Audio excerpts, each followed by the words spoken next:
ভালো করে বলেন। এই 12-14 দিন আগে সর্বপ্রথম ওই গ্যাস আরম্ভ হলো।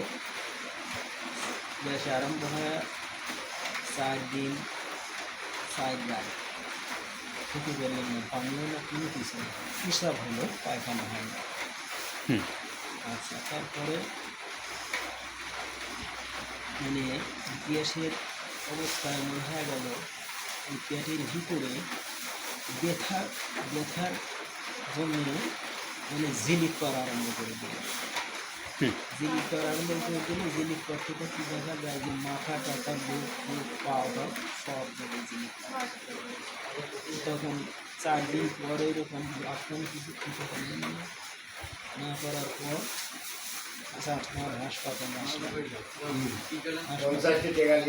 হাসপাতালে আসার পর এই হাসপাতালের যে কর্মকর্তা ওনার কাছে গেলেন, যে আসলে বললো আপনার বর্ণনা। আমি তখন সম্পূর্ণ বর্ণনা জোরে বলেন একটু।